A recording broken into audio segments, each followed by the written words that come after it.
সম্ভব না, আমি কাজ করতাম না। যে কোনো সময় আমি মারারও হইতে পারি, সম্ভব না, আমি কাজ করতাম না। যে কোনো সময় আমি মারারও হইতে পারি, সম্ভব না, আমি কাজ করতাম না। যে কোনো সময় আমি মারারও হইতে পারি। দর্শক বন্ধু, আপনারা শুনলেন এই ব্যক্তির কথা। খোদ বিলোনিয়া থানায় দাঁড়িয়ে তিনি বলছেন যে কোনো সময় তিনি খুন হতে পারেন। আবারও শুনুন কি বলছেন তিনি। সম্ভব না, আমি কাজ করতাম না। যে কোনো সময় আমি মারারও হইতে পারি।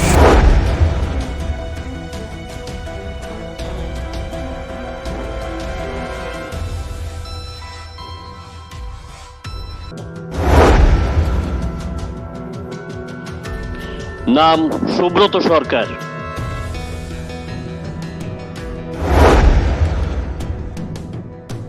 বাড়ি ঋষ্যমুখ। রাজনৈতিক পরিচয়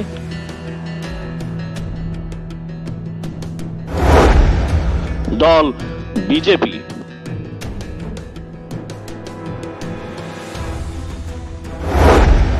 পদ ঋষ্যমুখ মণ্ডলের যুব মোর্চার প্রাক্তন সভাপতি। ঋষ্যমুখ বিধানসভা কেন্দ্রের দাগী সমাজদ্রোহী সুব্রত সরকার তোলাবাজি তার মূল পেশা হয়ে দাঁড়িয়েছে। এই অঞ্চলের ঠিকাদার প্রতিষ্ঠিত ব্যবসায়ীরা থাকে তার টার্গেটে। সঙ্গে জমি বাণিজ্য এবং নেশা বাণিজ্য থেকে টুপাইস কামাই। সমাজদ্রোহী সুব্রত সরকারের যন্ত্রণায় অতিষ্ঠ মানুষ। ঋষ্যমুখ ব্লক কার্যালয়ের সামনেই আরসিসি ব্রিজের নির্মাণের বরাত পেয়েছেন শান্তির বাজারের ঠিকাদার পঙ্কজ মল্লিক। নিয়ম মোতাবেক তিনি কাজ শুরু করেন। নির্মাণস্থলে কাজের তদারকি করেন পঙ্কজ মল্লিকের ম্যানেজার শ্যামল আচার্য। তিনি ক্যাম্প করে শ্রমিকদের নিয়ে নির্মাণস্থলেই থাকেন। ম্যানেজার শ্যামল আচার্যের অভিযোগ, মঙ্গলবার রাতে সমাজদ্রোহী শাসক দলীয় নেতা সুব্রত সরকার তাদের নির্মাণস্থলে থাকা ক্যাম্পে প্রবেশ করে এবং কাঞ্চনমূল্য দাবি করে। তিনি টাকা দিতে অস্বীকার করেন। তখনই রুদ্রমূর্তি ধারণ করে সমাজদ্রোহী সুব্রত সরকার শ্রমিকদের সামনে ম্যানেজারকে মারধর শুরু করে। রীতিমতো বিবস্ত্র করে শ্যামলকে শারীরিকভাবে নিগৃহীত করে সুব্রত। দাদা, আপনার নাম? শ্যামল আচার্য, আপনার বাড়ি? কাঞ্চননগর। আচ্ছা, কি হয়েছে কালকে রাত্রের ঘটনাটা? কালকে রাত্রে প্রায় 12টা নাগাদ সুব্রত সরকার নামে একজন আমার ঘরে আইছে। আইয়াই কইতে আছে তারা টাকা দিতাম, টাকা না দিলে ঘর ছাড়তাম। আমি প্রথমে একটু ভাবছিলাম সে খাদ্যমি করতে আসছে, কিন্তু 1 মিনিট পরে দেখা গেছে সে এত বেশি দাগে দিতে চাচ্ছিল। আয়া লাথি মেরে আমার একটা ফ্যান আসছিল, ফ্যানটা ভালাই দিয়ে আমার কয়েকটা লাথি মারতে গেছে। আমি জাস্ট সোজা এর প্রসেসটা দৌড় দিছি। কোন জায়গা হয়েছে ঘটনা? ঋষ্যমুখ ব্লকের নিচে, এখানে আমরা একটা আরসিসি ব্রিজ করতে আসছি। আচ্ছা, তারপরে আমি ভয়ে ভাবতে আসি, ভাবতে ভাবতে একদম দিদির ওইখানে গেছি, আমার গামছা পরা আছে, ওইখানে দৌড়ে ধরে আমার গামছাটা তুললে একদিন ধরে ভালাই দিচ্ছে কমপ্লিটলি। তখন আমি নেগেট এবং সেই তখন পাশবিকভাবে আমাদের মারছে। শ্যামল আচার্যের বক্তব্য, ভয়ে তিনি শ্রমিকদের সঙ্গে নিয়ে দৌড়ে পালিয়ে আসেন ঋষ্যমুখ পুলিশ ফাঁড়িতে। পেছনে পেছনে ছুটে আসে সমাজদ্রোহী সুব্রত। ফাঁড়ির ইনচার্জের সামনেই সমাজদ্রোহী সুব্রত ঠিকাদার সংস্থার ম্যানেজার শ্যামল আচার্যকে দেখে নেওয়ার হুমকি দেয়। কিন্তু সামনে দাঁড়িয়ে থাকা ফাঁড়ির কর্তব্যরত পুলিশ আধিকারিক তখন ছিলেন নির্বিকার। দৌড়ে মারতে গেছে, এই হলো লেবার ভয়ে কিছু কানের বড় দিকে রাখবে, কিছু রাবার বাগানে গেছে। শেষে নিরুপায় ইয়া আমি আরও 7-8 জন লেবার নিয়ে দৌড়তে দৌড়তে যাইয়া ঋষ্যমুখ থানায় গেছি। থানায় যাওয়ার পরে দারোগাবু একটু সময় নিচ্ছেন, নেওয়ার পরে নিয়ে আসছেন। আইনের পরে তাই নিয়ে আছেন, কিছুই তো না এখানে থাকেন। তখন আমি কিছু, আমি তো সাংঘাতিক ইনসিকিউর ফিল করতে আছি, আমার নিরাপত্তা করি বলছে না আর কিছুই তো না। তখনও কিন্তু সে আমাদের থ্রেডিং দিতে আসছে দারোগাবুর সামনেই। দারোগাবুর নাম কি তো জানেন? দারোগাবুর নাম তো জানি না। ঋষ্যমুখ থানার যিনি ইনচার্জ, যে থ্রেডিং দিচ্ছে ওর নাম? ওনার সুব্রত সরকার। ওর সাথে বুধবার সকালে ঠিকাদার সংস্থার ম্যানেজার শ্যামল আচার্য ছুটে আসেন বিলোনিয়া থানায় এবং যুব মোর্চার নেতা সুব্রত সরকারের বিরুদ্ধে মামলা দায়ের করেন। অর্থাৎ ফিজিক্যাল টর্চারটা কাজ হয়েছে এর আগেও মাসের মধ্যে 1-2 বার সে এইভাবে লিঙ্ক করে কেন ও যায় কি করে আপনার?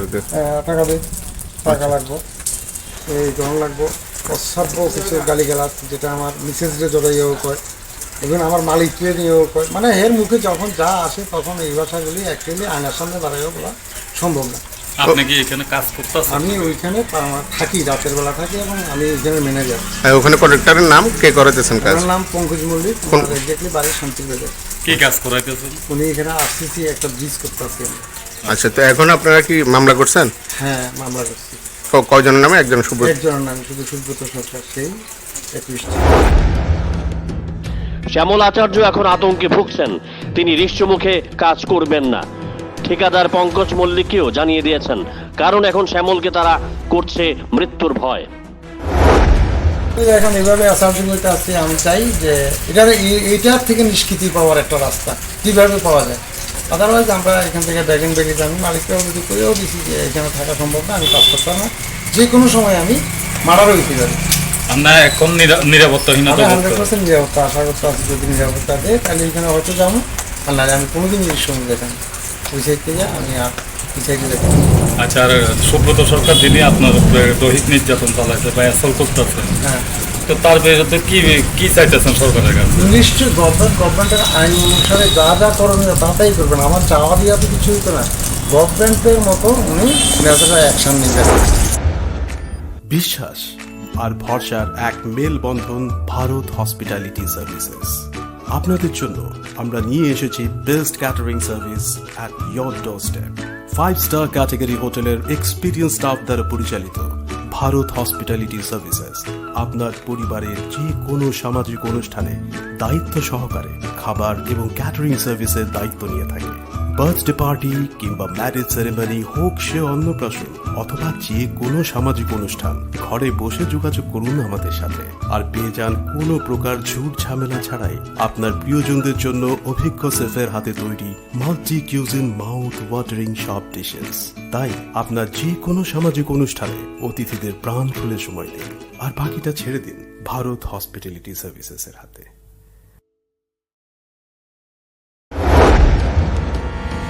এই ঘটনা থেকে স্পষ্ট, রাজ্যের বিভিন্ন প্রান্তে তোলাবাজদের দৌরাত্ম্যের কারণে থমকে পড়েছে উন্নয়ন। তোলাবাজরা নিশ্চিতভাবে থাকে শাসক দলের নামাবলী গায়ে দিয়ে, তাই সংশ্লিষ্ট তোলাবাজদের বিরুদ্ধে পুলিশ কোনো ব্যবস্থা নিতে পারেনি। অথচ রাজ্য পুলিশকে অপরাধ দমনের ক্ষেত্রে জিরো টলারেন্স নীতি অবলম্বন করার নির্দেশ দিয়েছেন রাজ্যের মুখ্যমন্ত্রী। কিন্তু পুলিশ স্থানীয় নেতাদের প্রভুভক্ত হতে গিয়ে অনেকাংশে ছাড় দিয়ে থাকে শাসক দলীয় সমাজদ্রোহীদের। সম্ভব না, আমি কাজ করতে পারবো না, যে কোনো সময় আমি মারারও হইতে পারি। সম্ভব না, আমি কাজ করতে পারবো না, যে কোনো সময় আমি মারারও হইতে পারি। সম্ভব না, আমি কাজ করতে পারবো না, যে কোনো সময় আমি মারারও হইতে পারি।